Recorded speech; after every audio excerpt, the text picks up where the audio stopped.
Mesdames, Messieurs, bonjour. Michel Lacroix qui vous souhaite à nouveau la bienvenue à l'émission au 19e. Cette semaine, nous vous proposons une rencontre avec le cinéaste Denis Arcand.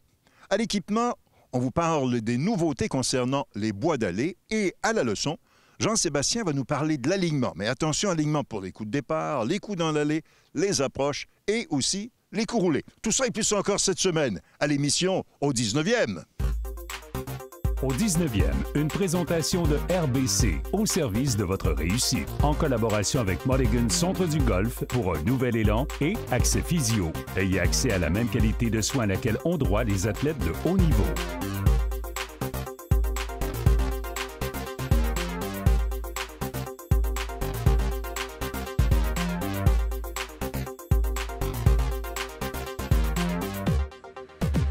On a le privilège d'être en compagnie aujourd'hui de Denis Arcand, scénariste et aussi passionné de golf. Oui, j'ai joué au golf toute ma vie. Et à quel âge que vous avez commencé? J'ai commencé à 13 ans à Québec, dans la région de Québec. Je suis originaire de la région de Québec et puis j'ai toujours joué. Mais moins, jusqu'à l'âge de 40 ans, je jouais peut-être 10 parties par année. Mon grand sport, c'était le tennis. Je jouais toujours au tennis. Puis quand le temps passe, le tennis devient de plus en plus difficile. Et puis là, le golf a pris le dessus. Fait que maintenant, mon sport d'été, c'est le golf. Et qui, à l'origine, vous a transmis la passion? Un professionnel de la famille? Pas du tout. Un avocat qui est devenu un avocat très important dans l'Empire québécois. C'était le conseiller de M. Pellado père, puis il s'appelait Wilbrod Gauthier, puis c'est lui qui m'a montré une fois par amitié pour ma famille, etc. Donc j'ai joué avec lui une journée ou deux au début, puis après ça j'ai continué, puis après ça j'ai pris des cours, mais plus tard à l'âge de 40 ans. Et je suis très ami avec Ben Boudreau, que j'ai connu dans un truc, dans un club Med autrefois en Floride, et qui de temps en temps me donne des conseils, comme il y a 2 semaines, il est venu jouer avec nous et il a arrangé des trucs qui étaient douteux dans mon souvenir. J'aime les propos douteux. Et souvent, c'est une question de posture et on va revenir à la base. Et pas juste ça. Passé 80 ans, il y a un problème avec le retour des hanches. Parce que tout ralentit dans votre corps. Ça paraît. Et puis, alors là, il y a des modifications qu'on peut apporter qui sont excellentes. Et puis, voilà, il m'a fait profiter de ça. Mais vous avez obtenu la piqûre. Qu'est-ce qui vous a amené à retourner sur le parcours après l'initiation avec le dit avocat? Après ça, je trouvais ça le fun parce qu'il y avait 2 parcours de golf pas très loin de chez nous. Il y avait le lac Saint-Joseph, près de Québec. Oui. Et puis Saint-Marc-des-Carrières, qui n'est pas très loin non plus. Alors là, je joue pour le plaisir parce que j'avais appris à jouer. Puis c'est un sport fabuleux, c'était excellent. Puis on a du plaisir. Quand on frappe la balle une fois, en général, une fois bien. Ouais. Là, après ça, ça va au cerveau et puis ça reste là. Ça devient une passion et même une maladie. Oui, oui, ça peut être une maladie dans certains cas, oui. Et là, en tant que scénariste, réalisateur, il y a beaucoup de films de golf. C'est quoi la difficulté à réaliser un bon film de golf? C'est la même difficulté qu'il y a à faire tous les films de sport. Un élan de golf. Il n'y a pas d'acteur qui peut imiter ça. Je veux dire, ils ont fait Kevin Costner, il a suivi des cours pendant 1 an pour faire Tin Cup. Puis c'est à peu près correct à la fin. Mais vous le savez très bien, si vous êtes un professionnel, vous pouvez voir quelqu'un ici à 500 pieds de vous et vous savez qui c'est, parce que un élan de golf, c'est comme une signature. Ça ne se change pas. Donc, apprendre ça à un acteur, ça peut se faire, mais c'est un gros travail. C'est la même chose que le service au tennis. C'est la même chose que le hockey. Le sport qui se triche le mieux, c'est la boxe. Parce que là, vous pouvez faire croire que Robert De Niro sait boxer parce que c'est fait très, très proche. Les vrais boxeurs savent qu'il ne sait pas boxer. Mais pour le commun des mortels, ça paraît pas trop. Ça passe. Tandis que le golf, c'est plus difficile. C'est très délicat. Monsieur Arcand, une excellente saison. Merci beaucoup. Capsule Accès Physio en compagnie de Stéphane Fournier. Stéphane, piste de solution pour ce qu'on appelle en anglais le flying elbow, c'est-à-dire la position au sommet de l'élan arrière où le coude arrière va vers l'extérieur au lieu de maintenir une position un peu plus droite. Piste de solution pour les gens. Bien, en fait, il y a soit le côté technique qui est affecté ou le côté physiologique. Le corps peut juste pas le faire. Alors, nous, le physiothérapeute, c'est le côté, bien sûr, physiologique qui nous intéresse. Ce qu'on va faire en évaluation, les gens vont se tenir très droites. Ils vont essayer d'aller chercher ce 90 degrés-là de rotation externe à l'épaule. On les met ensuite en position de fer 5, d'élan. Est-ce qu'ils sont encore capables de reproduire ce 90 degrés de rotation externe qui est essentiel à un bon élan technique? À ce moment-là, on va proposer un exercice aux gens. Si tu me permets, je vais prendre ton bâton. On prend le bâton comme ça et puis on demande aux gens de faire tout simplement 3 séries de 10 répétitions de rotation externe comme ça, environ 1 ou 2 secondes. Donc, je pousse avec mon autre main ici. Exactement. Fait qu'on se dirige comme ça vers l'extérieur pour gagner cette rotation externe-là. Si ça ne fonctionne pas, si ça ne suffit pas, on consulte en clinique pour s'assurer que nous, en thérapie manuelle, on vient travailler, dégager et compléter davantage ce vice de rotation externe. Merci, Stéphane. Plaisir. C'est temps de passer à notre question piège. On en est déjà à mi-chemin de cette 13e saison dans le cadre de l'émission 19e et notre tournée nous amène cette fois dans la spectaculaire région des Laurentides. Ouais, l'un des plus beaux parcours semi-privés, le club de golf Valmorin qui a célébré en 2022 100 ans d'histoire. Et il faut se rappeler qu'au départ, c'était un parcours tracé de 9 trous seulement. C'était assez habituel pour les premiers clubs de golf à l'époque. Et c'est le joueur professionnel et architecte Albert H. Murray qui a été le concepteur de ce parcours. Voici donc la question quiz de la semaine. Combien Albert H. Murray a-t-il été payé pour la conception du parcours de 9 trous initial du club de golf Valmorin? Est-ce A, 10 B, 50 ou C, 100 La réponse, après la pause. Avant la pause, on vous a demandé combien Albert H. Murray a-t-il été payé pour la conception du parcours de 9 trous initial du club de golf Valmorin? Eh bien, la réponse est A. 10 une bien modique somme. C'est ce qu'a reçu Albert H. Murray pour la conception des 9 trous au club de golf Valmorin. Écoute, notre collaborateur, Alain Chaput, nous a précisé d'ailleurs qu'il s'agissait du premier dessin pour Albert H. Murray. Ça date de 1908 sur papier. On a entre-temps joué au golf malgré tout, mais l'incorporation du club de golf en tant que tel a été réalisée uniquement en 1922. Mulligan Centre du Golf présente la capsule équipement. Mulligan Centre du Golf pour un nouvel élan. Chronique équipement en compagnie d'Eman Bourim, directeur chez Mulligan Centre du Golf. Eman, on a parlé des ensembles de fer au cours des dernières émissions. Cette fois, on s'attaque au bois d'allée pour les 2 prochaines émissions. Je veux parler de la numérotation qui est rendue un peu désuète parce qu'il vient le temps de sélectionner des bois d'allée. Ce n'est plus le cas de simplement s'acheter un bois 3, bois 5. Ça va bien au-delà de ça. Tout à fait. On peut dire que la mentalité aujourd'hui de choisir toujours une question de routine, aller chercher un bois 3 et un nouveau bois 5 complètement dépassé. Comme on peut voir sur le tour, Dustin Johnson utilise un bois 7, Tommy Fleetwood utilise un bois 9. Aujourd'hui, c'est une question en plus de créer une trajectoire constante et un spin aussi toujours assez constant. Et donc, c'est une question d'angle d'envol. Un bois 3 relié à 15 degrés, un bois 5 relié à 19-20 degrés, ça va bien au-delà de ça. C'est important de se faire ajuster pour cette pièce d'équipement. Sinon, on commence maintenant avec TaylorMade. On a la famille, évidemment, QI10 avec 3 offres. TaylorMade cette année change un peu plus d'air et embarque le carbone qui était dans la face aux années précédentes, maintenant dans les couronnes, qui a aidé les ingénieurs de TaylorMade de surtout placer le poids en dessous exactement. Plus bas, oui. Plus bas surtout pour générer plus de vitesse de balle, augmenter le moment d'inertie, avoir des bois d'allée surtout plus faciles à jouer. Donc, plus volumineux, ça inspire confiance, spécialement avec le QI10 Max qui est vraiment la star de cette série-là. Il est plus large de 8 mm exactement dans ce côté-là, fait que à l'adresse, ça donne une certaine confiance. Un loft également de 16 degrés, fait qu'on peut facilement, sur le bois 3, avoir une trajectoire plus haute. On augmente l'envol, ça c'est très bon. Ensuite, on passe au modèle QI10 standard pour le type de golfeur qui aime une combinaison de distance et tolérance dont Scheffler, Rory utilisent. Okay. Et finalement, on passe au modèle Tour, QI10 Tour, le modèle qui offre très peu de spin avec des trajectoires assez pénétrantes. Une tête plus compacte comparativement aux 2 autres. Absolument. Et à l'aide du poids amovible, on peut changer le spin jusqu'à 500 RPM. Des 2 positions extrêmes, de l'arrière vers l'avant. Évidemment, l'embout de la tige ajustable qui permet d'augmenter l'ajustabilité. Absolument. On va écouter maintenant Brian Basil qui nous explique le changement de nom pour simplifier la compréhension, mais aussi à quel point ces outils ont été adoptés plutôt rapidement du côté des joueurs du circuit. On l'écoute.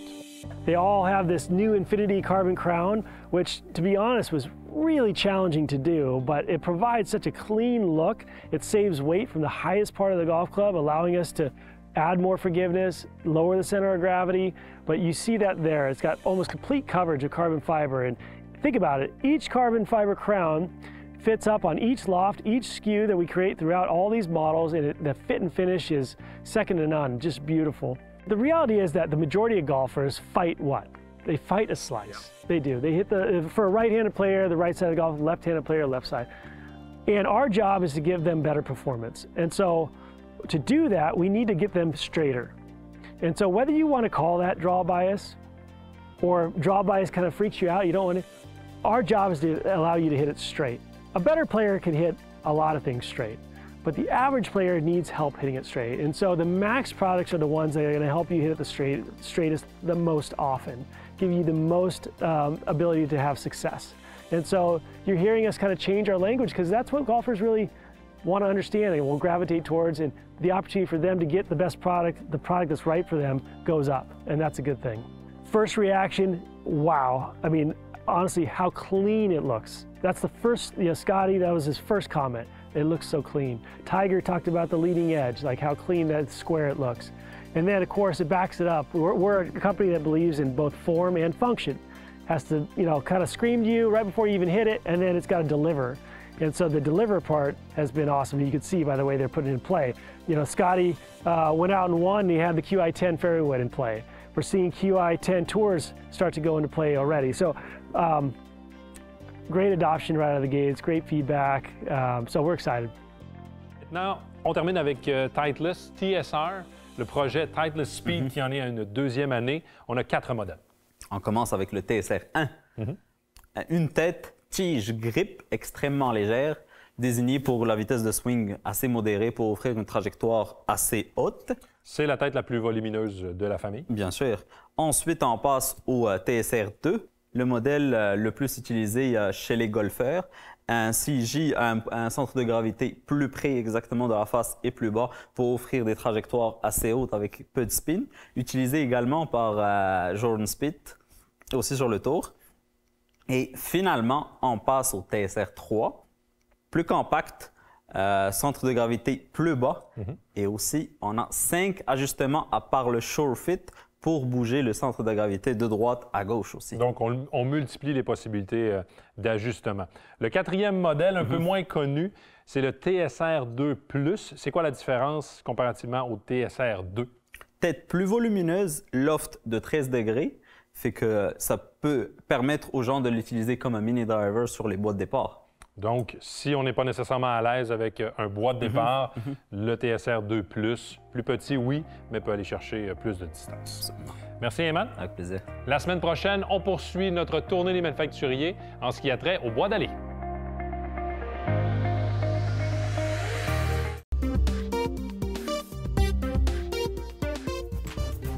Ce conseil est une présentation de Cobra Golf.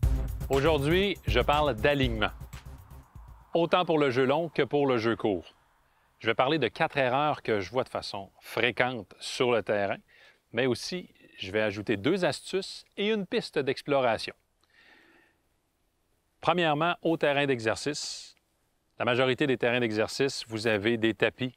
Alors, des lignes bien droites. Très peu de gens vérifient le tapis sur lequel ils sont installés s'aligne dans quelle direction.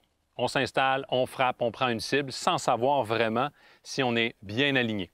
Alors, on se recule une dizaine de pieds derrière et on vérifie dans quelle direction le tapis nous aligne.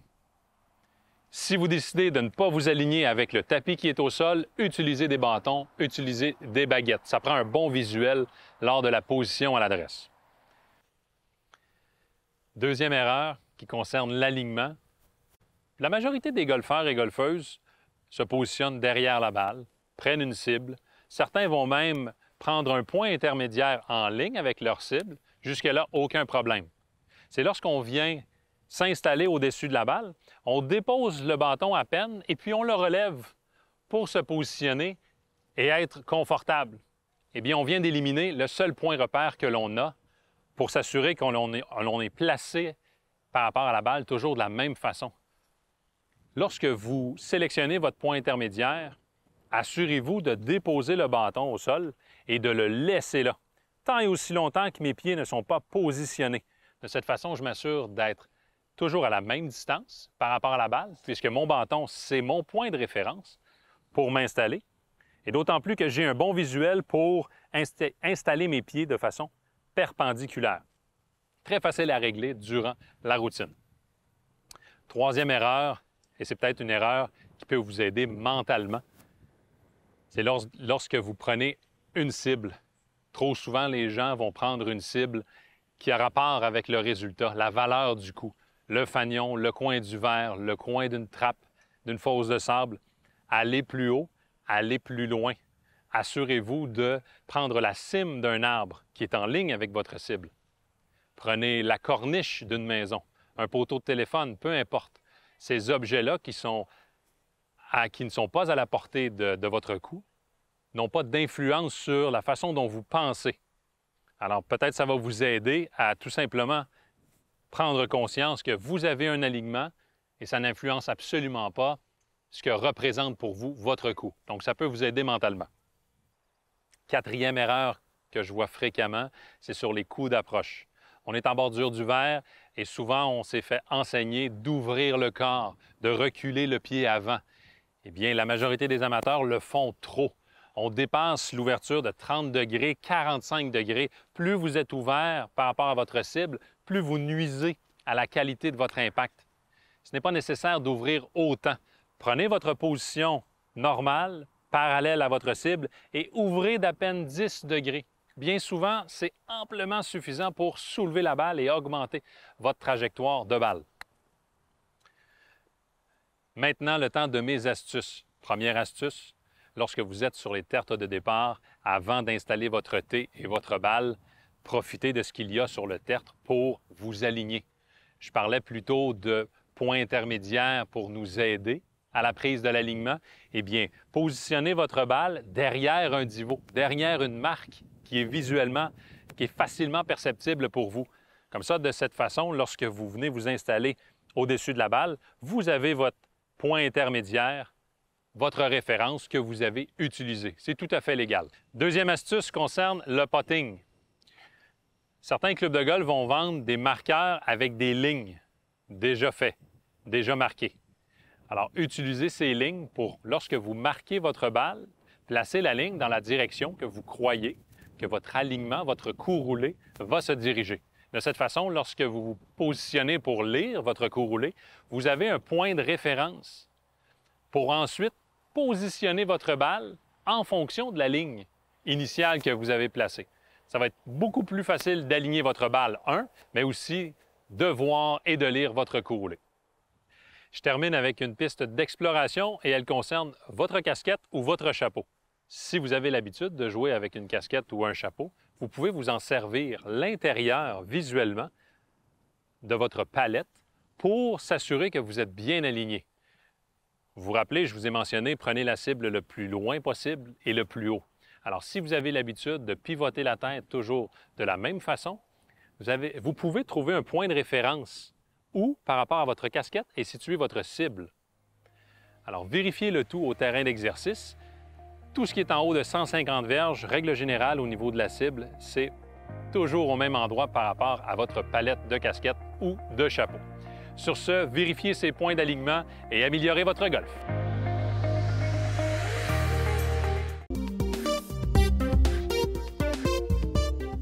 Je suis en compagnie de deux créateurs, inventeurs d'un jeu de société 100% québécois, Jean-François Henry et Yannick Dumont, qui sont derrière le jeu Apex.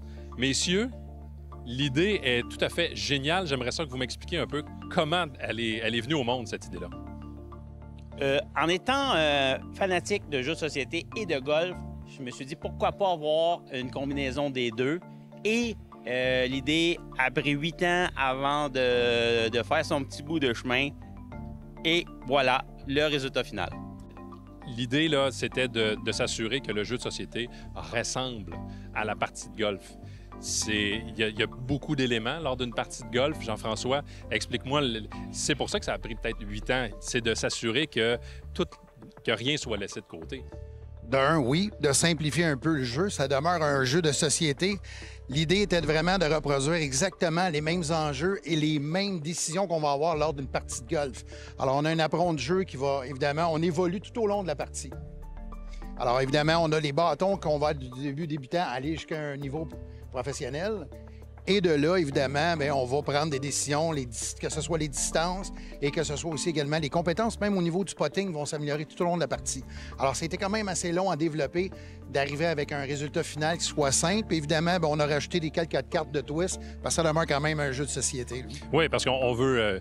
C'est pas seulement... L'habileté se développe tout au long d'une carrière de golf, mais lors d'une partie de jeu de société, il faut que ça se déroule à l'intérieur de 45 minutes, 1 heure. Combien ça prend de temps environ jouer? On figure environ 40 minutes par partie, par joueur. OK. On peut évidemment de 2 à 4 joueurs, bien sûr. Fait qu'on on peut dire qu'environ 3 heures va être une partie complète pour 4 joueurs qui sont habitués, évidemment. C'est sûr qu'au début, comme tout jeu de société, il y a de l'adaptation, comment, évidemment, bien appliquer les règlements, puis comprendre aussi l'essence du jeu. Mais on figure environ 3 heures pour une partie pour 4 joueurs. Et ça, vous me mentionnez que c'est pas juste un livre de règlement au niveau écrit. Il va y avoir aussi des capsules YouTube pour aider, faciliter la compréhension. Oui, on a mis sur pied des vidéos, justement, pour aider les gens. Comprendre des fois les règlements d'un jeu de société, pas donné à tout le monde. Alors, on a fait des vidéos. Justement, certains éléments du jeu, souvent, on s'est fait poser beaucoup de questions. Fait qu'il y a des vidéos qui sont maintenant disponibles sur notre chaîne YouTube. Et ça, messieurs, on ressent que la qualité, elle est bonne. Je ne suis pas là pour vendre le jeu. On est là pour en parler puis parler que c'est un produit 100% québécois. Mais ça aussi, la qualité des matériaux, c'était une prémisse pour vous. Oui, on veut avoir un jeu vraiment de haut niveau, durable. Et puis, en plus, on va avoir d'année en année des nouveaux parcours qui vont pouvoir s'adapter au jeu de base. Donc, le jeu de base, c'est 18 trous. Et là, est-ce qu'on peut avoir une anticipation? Les prochains parcours vont être disponibles quand ou il y en a déjà de disponibles? 2025, on pense de sortir notre 2e parcours. Messieurs, félicitations. Merci. Et bonne saison à vous. Merci.